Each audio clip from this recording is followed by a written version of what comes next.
بسم اللہ الرحمن الرحیم۔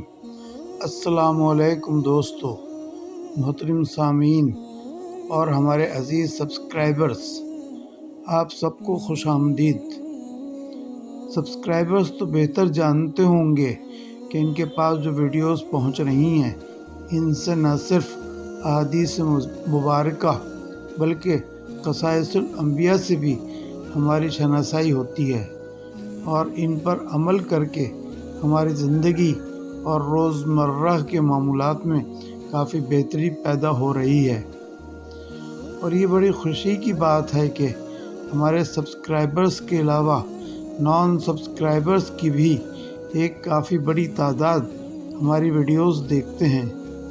اس لیے گزارش کی جاتی ہے کہ جن دوستوں نے ابھی تک چینل سبسکرائب نہیں کیا ہے وہ بھی فوراً یہ چینل سبسکرائب کر لیں اور گھنٹی کے آئیکن کو ضرور دبائیں تاکہ ہماری ہر نئی آنے والی ویڈیو سب سے پہلے ان کے پاس پہنچ سکے۔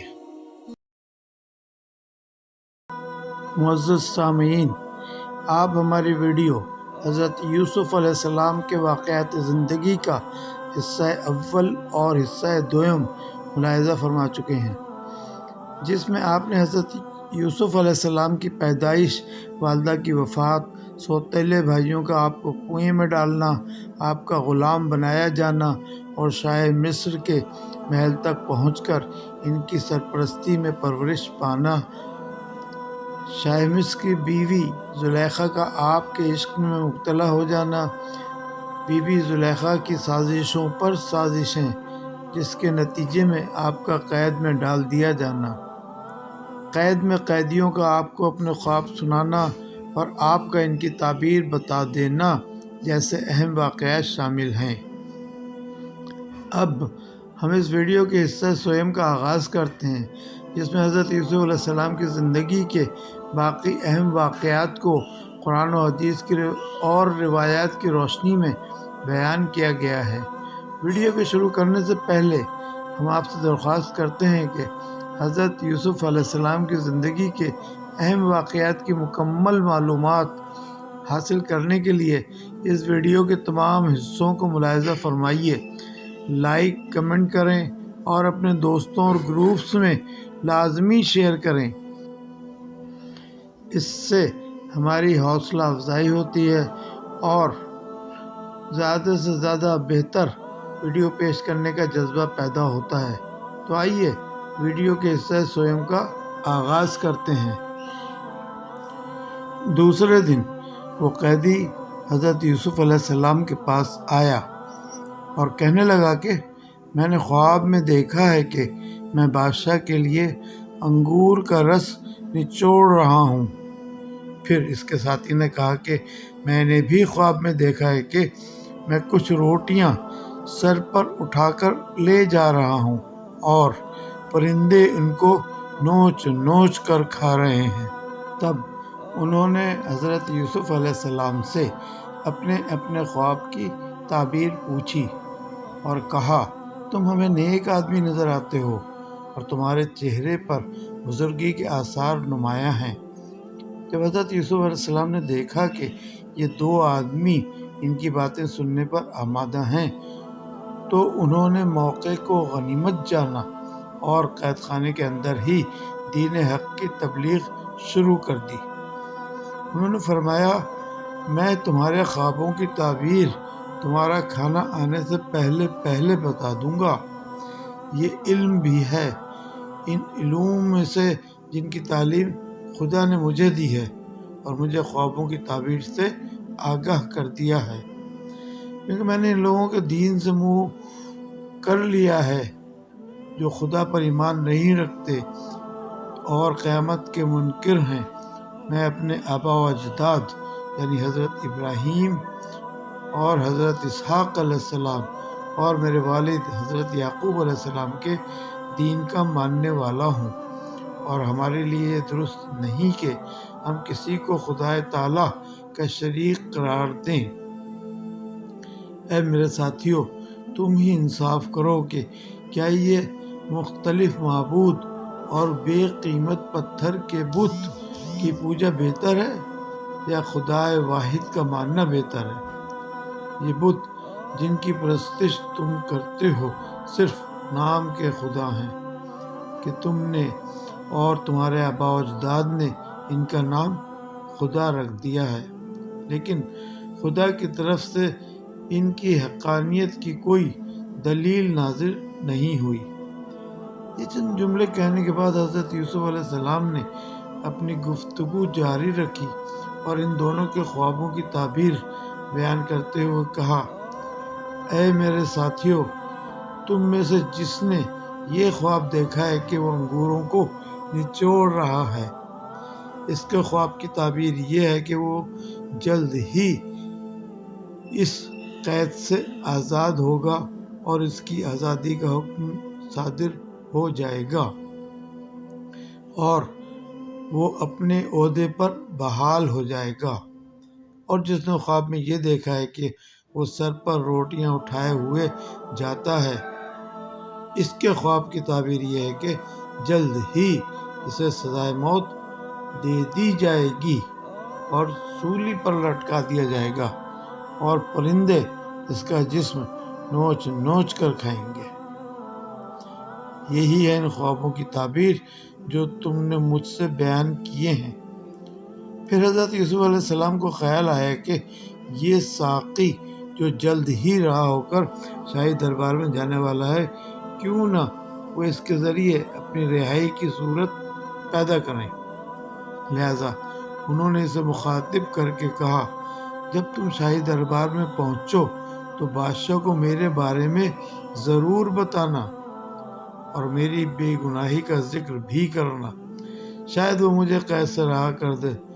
ان دونوں اشخاص کے خوابوں کی جو تعبیر حضرت یوسف علیہ السلام نے بتائی تھی وہ اسی طرح پوری ہوئی، یعنی ان میں سے ایک کو قید سے رہائی ملی اور دوسرا سولی پر لٹکا دیا گیا۔ لیکن افسوس ہے کہ وہ ساتھی حضرت یوسف علیہ السلام کو بھول گیا اور وہ انہیں مزید کئی سال قید خانے میں گزارنے پڑے۔ ایک صبح کو جب بادشاہ نیند سے بیدار ہوا تو ایک خواب جو اس نے دیکھا تھا اس سے وہ سخت پریشان نظر آ رہا تھا۔ قوم کے علماء اور رؤساء کو دربار میں طلب کیا اور اس نے اپنا خواب ان کے سامنے یوں بیان کیا کہ میں نے خواب میں دیکھا ہے کہ 7 موٹی، تازی اور خوبصورت گائیں ندی سے نکلیں اور ایک سبزہ زار پر چلنے لگیں۔ کچھ دیر بعد 7 کمزور اور بد شکل گائیں پانی سے باہر آئیں اور وہ پہلی 7 گایوں کو کھا گئیں۔ پھر میں نے گندم کی 7 ہری اور 7 سوکھی بالیاں دیکھیں۔ خواب بیان کرنے کے بعد بادشاہ نے حاضرین کو مخاطب کر کے کہا کہ اب تم لوگ مجھے بتاؤ کہ اس خواب کی تعبیر کیا ہے۔ علماء نے بہت غور و غوص کیا لیکن ان کی سمجھ میں کچھ نہ آیا اور کہنے لگے: جو کچھ آپ نے دیکھا ہے وہ آپ کی دماغی پریشانی کا نتیجہ ہے اور ہم اس قسم کے خوابوں کی تعبیر نہیں جانتے۔ تاہم بادشاہ کا خواب ایک وسیلہ تھا جو خدا نے حضرت یوسف علیہ السلام کی رہائی کے لیے فراہم کیا تھا۔ چنانچہ اس خواب نے اس ساقی کو یوسف علیہ السلام کی یاد دلائی اور اسے برسوں پہلے کا وہ واقعہ یاد آ گیا۔ وہ فوراً بادشاہ کی خدمت میں حاضر ہوا اور کہنے لگا: بادشاہ سلامت، آپ کے قید خانے میں ایک اعلیٰ ظرف، روشن خیال اور دانش مند شخص موجود ہے جو خواب کی تعبیر بتانے میں ماہر ہے۔ آپ مجھے قید خانے تک جانے دیں تاکہ میں اس سے آپ کے خواب کی تعبیر پوچھتا ہوں۔ وہ ساقی بادشاہ سے اجازت لے کر قید خانے میں آیا، حضرت یوسف علیہ السلام سے ملا اور کہنے لگا: اے راست گو یوسف علیہ السلام، آپ مجھے بتائیں کہ اگر خواب میں یوں دیکھا جائے کہ 7 کمزور گائیں 7 موٹی تازی گایوں کو کھا گئیں اور پھر گندم کی 7 ہری بالیاں اور 7 خشک بالیاں نظر آئیں تو اس خواب کی تعبیر کیا ہے؟ تم مجھے اس خواب کی تعبیر بتاؤ تاکہ میں بادشاہ کی طرف لوٹ جاؤں اور انہیں اس سے باخبر کروں۔ حضرت یوسف علیہ السلام خدا کے ایک برگزیدہ پیغمبر تھے اور انہیں لوگوں کے دین کے اور دنیا کے معاملات کی اصلاح کے لیے بھیجا گیا تھا۔ بس انہوں نے بادشاہ کے خواب کی تعبیر بیان کرنے کے علاوہ لوگوں کے لیے نجات اور خوش بختی کے راستے کی طرف رہنمائی بھی کر دی کہ اس طرح مصر میں 7 سال تک فصلیں بہت اچھی ہوں گی اور لوگوں کو بہت سا غلہ حاصل ہوگا۔ اس کے بعد 7 سال قحط اور سختی کے ہوں گے جن میں پہلے سالوں کا بچایا ہوا غلہ کام آئے گا اور لوگ بے حد پریشانی سے دوچار ہوں گے۔ اس کے پیش نظر تمہیں چاہیے کہ پہلے 7 سالوں میں کھیتی باڑی پر توجہ دو اور زیادہ سے زیادہ غلہ اگانے کی کوشش کرو۔ اس میں سے اپنی ضرورت کے مطابق صرف کر دو اور بقایا کو بالیوں کی شکل میں ذخیرہ کر لو تاکہ خشک سالی اور قحط کے دنوں میں اسے کام میں لا سکو۔ ساقی فوراً بادشاہ کے پاس آ پہنچا اور اس کے خواب کی تعبیر اسے بتائی۔ اپنے خادم سے یہ تعبیر سن کر بادشاہ کا چہرہ کھل اٹھا اور اس کا رنج و غم زائل ہو گیا۔ وہ سمجھ رہا تھا کہ یہ تعبیر اس کے خواب کے عین مطابق ہے جو کسی بہت ہی عقل مند آدمی نے بیان کی ہے۔ چنانچہ اس نے حکم دیا کہ یوسف علیہ السلام کو میرے پاس لے آؤ تاکہ میں زندگی کی پریشانیوں اور مشکلات میں اس سے مدد لے سکوں اور اس کے نظریات سے فائدہ اٹھاتا رہوں۔ اس پر شاہی نمائندے حضرت یوسف علیہ السلام کو رہائی دلانے کے لیے قید خانے پہنچے، لیکن انہوں نے رہائی حاصل کرنے سے انکار کر دیا، حالانکہ اس وقت ان کے لیے آزادی کی بڑی اہمیت تھی کیونکہ وہ سالہ سال سے قید خانے میں سزا کی زندگی بسر کر رہے تھے۔ ایک عرصے سے انہوں نے کھلے آسمان میں سورج، چاند اور ستاروں کو نہیں دیکھا تھا، کبھی آرام کی نیند نہیں سوئے تھے اور کبھی ڈھنگ کا کھانا نہیں کھایا تھا۔ لیکن ان تمام باتوں کے باوجود وہ اس پر آمادہ نہ ہوئے کہ انہیں معافی کے طور پر قید خانے سے رہا کر دیا جائے۔ انہوں نے کہا، میں اس وقت قید خانے سے باہر نہیں آؤں گا جب تک بادشاہ میرے بارے میں تحقیقات نہ کر لے اور میری بے گناہی اس پر ثابت نہ ہو جائے۔ بادشاہ سے کہہ دو کہ مصری عورتوں سے یہ دریافت کرے کہ انہوں نے اپنے ہاتھ کیوں کاٹے اور مجھے کیوں تنگ کیا تھا۔ 4 نمائندے دوبارہ بادشاہ کی خدمت میں حاضر ہوئے اور اس سے صورتحال سے مطلع فرمایا۔ بادشاہ نے مصر کی عورتوں جن کے نام شاید حضرت یوسف علیہ السلام نے بتائے تھے ان کو اپنے پاس بلایا اور ان سے ہاتھ کاٹنے کے بارے میں پوچھا۔ اب ان عورتوں کو حقیقت کا اعتراف کرنے کے علاوہ کوئی چارہ نہ تھا اور انہوں نے مشترکہ طور پر گواہی دی اور عزیز مصر کی بیوی نے بھی اپنے گناہ اور یوسف علیہ السلام کی بے گناہی کا اقرار کر لیا، اور یوں حضرت یوسف علیہ السلام عزت و آبرو کے ساتھ قید خانے سے باہر آئے۔ آزاد ہونے کے بعد حضرت یوسف علیہ السلام کو بادشاہ کے محل میں لایا گیا۔ بادشاہ بڑے اشتیاق کے ساتھ حضرت یوسف علیہ السلام کو دیکھنے کا منتظر تھا۔ جب کچھ دیر گزری تو آپ دربار میں آ پہنچے۔ بادشاہ نے آپ سے بڑی دیر تک باتیں کی اور انہیں عقل مند، روشن دماغ اور قابل پایا۔ تب اس نے کہا کہ اے یوسف علیہ السلام، ہمارے دل میں آپ کی بڑی عزت ہے اور ہم آپ پر پورا بھروسہ کرتے ہیں۔ آپ جو عہدہ بھی پسند کریں گے ہم آپ کو اس پر تعینات کر دیں گے۔ حضرت یوسف علیہ السلام نے جواب دیا، آپ مجھے امور خوراک و محکمہ مال کا ناظم مقرر کر دیں، کیونکہ میں یہ کام اچھے طریقے سے انجام دے سکتا ہوں۔ بادشاہ نے فوری طور پر فرمان جاری کر دیا اور یہ عہدہ یوسف علیہ السلام کے سپرد کر دیا۔ اس نے درباریوں اور اہلکاروں کو حکم دیا کہ وہ یوسف علیہ السلام کے احکامات کی تعمیل کریں اور ان کے حکم کو شاہی حکم سمجھا جائے۔ اب حضرت یوسف علیہ السلام اپنے فرائض منصبی کو انجام دینے کے لیے بہت مصروف ہو گئے تھے۔ وہ جانتے تھے کہ دریائے نیل چند سال تک تو لوگوں کی زمینیں اچھی طرح سیراب کرتا ہے، لیکن پھر اچانک ہی اس کے پانی میں کمی واقع ہو جاتی ہے اور خشک سالی کے آثار پیدا ہو جاتے ہیں۔ لہذا انہوں نے طے کیا کہ موقع سے فائدہ اٹھایا جائے اور لوگوں کو آئندہ سالوں میں رونما ہونے والے قحط اور تکلیفوں سے نجات دلائی جائے۔ چنانچہ آپ نے مملکت مصر کے مختلف علاقوں کا ایک طوفانی دورہ کیا تاکہ حالات سے واقفیت پیدا کریں اور کام کاج کے لیے ضروری وسائل فراہم کر سکیں۔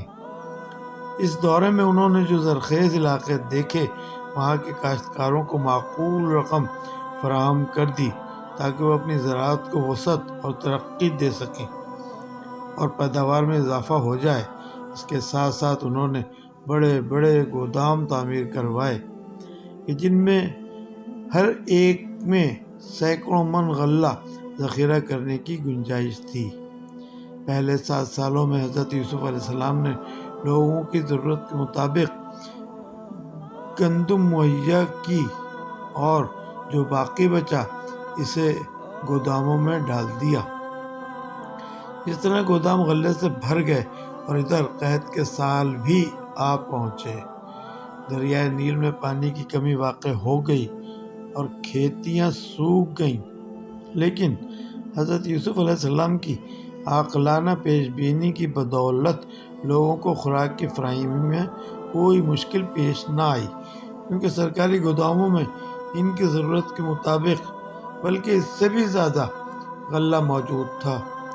اسی دوران حضرت یوسف علیہ السلام نے اپنے فرائض منصبی انجام دینے کے ساتھ ساتھ اپنی ازواجی زندگی کا بھی آغاز کر دیا اور ان کی شادی ہو گئی۔ آپ کی بیوی کا نام اسنات تھا۔ ان میں سے آپ علیہ السلام کے 2 بچے پیدا ہوئے جن کا نام مانسا اور افراہیم رکھا گیا۔ قحط کے زمانے میں عزیز مصر کا انتقال ہو گیا اور اس کی بیوی زلیخا محتاج ہو گئی، اس حد تک کہ لوگوں سے مانگنے پر مجبور ہو گئی، جبکہ حضرت یوسف علیہ السلام اس وقت عزیز مصر کے رتبے پر فائز ہو چکے تھے۔ محترم سامعین، اب ہماری حضرت یوسف علیہ السلام کے واقعات زندگی پر مبنی ویڈیو کے حصہ سوم کا اختتام ہوتا ہے، جس میں آپ نے حضرت یوسف علیہ السلام کی قید کی زندگی، آپ کا قیدیوں کے خواب کا سننا اور ان کی تعبیر بتانا، قیدیوں میں اسلام کی تبلیغ کرنا، شاہ مصر کا ایک عجیب و غریب خواب دیکھنا اور حضرت یوسف علیہ السلام کا خواب کی تعبیر بتانا اور دربار میں جگہ پانا جیسے واقعات ملاحظہ کیے ہیں۔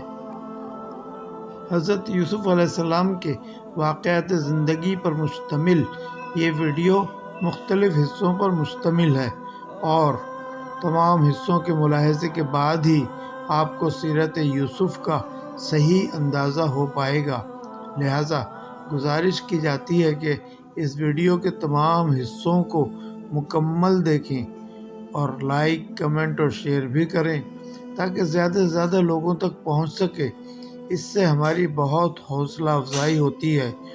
بہت جلد اس ویڈیو کا حصہ چہارم آپ کے ملاحظے کے لیے پیش کیا جائے گا۔ جن دوستوں نے ابھی تک ہمارا چینل سبسکرائب نہیں کیا ہے، مہربانی فرما کر فوراً چینل سبسکرائب کر لیں تاکہ ہر نئی آنے والی ویڈیو سب سے پہلے آپ تک پہنچ سکے۔ شکریہ، والسلام، اللہ حافظ۔